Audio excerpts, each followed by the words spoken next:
एक समय की बात है, अयोध्या के महाराज दशरथ ने पुत्र प्राप्ति के लिए यज्ञ रखा।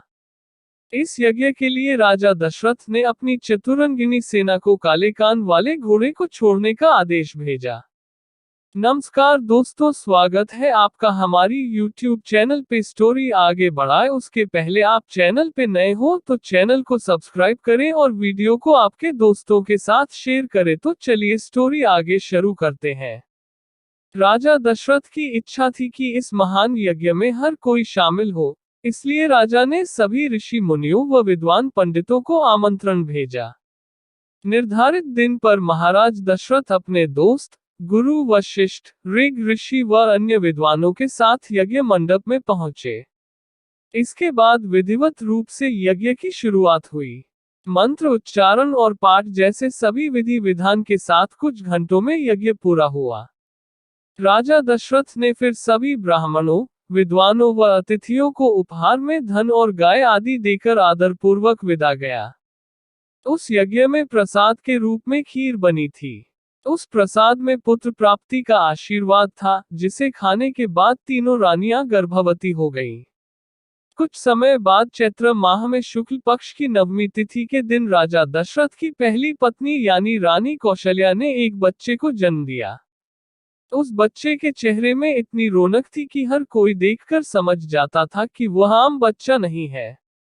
इसी तरह राजा की दूसरी रानी कैकेयी ने एक पुत्र और तीसरी रानी सुमित्रा ने 2 पुत्र को शुभ नक्षत्रों में जन्म दिया।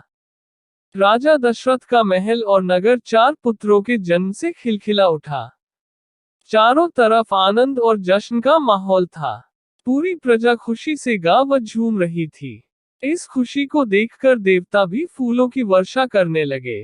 इस जश्न में शामिल होने के लिए कई ब्राह्मण भी पहुंचे और राजा दशरथ के बेटों को आशीर्वाद दिया। खुशी से झूम रहे राजा दशरथ ने ब्राह्मणों को खूब दान दिया। फिर अपनी खुशी जाहिर करने के लिए उन्होंने प्रजा व दरबारियों में भी धन, रत्न और आभूषण बंटवाए।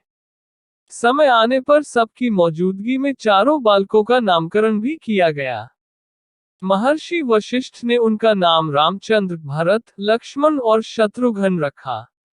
वक्त बीतता गया और धीरे धीरे ये चारों बालक बड़े हुए।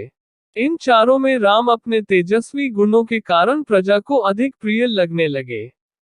अपनी प्रतिभा के चलते वो कम उम्र में ही सभी विषयों में महारत हासिल कर चुके थे। राम में सभी गुण थे, चाहे शस्त्र चलाने की बात हो या हाथी व घोड़े की सवारी, हर चीज में वो अव्वल थे।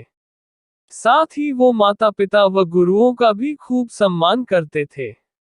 उनके गुणों के कारण बाकी के 3 भाई भरत, लक्ष्मण और शत्रुघ्न भी उनसे काफी कुछ सीखते थे। जब भी महाराज अपने चारों पुत्रों को एक साथ देखते उनका मन आनंद से भर उठता था।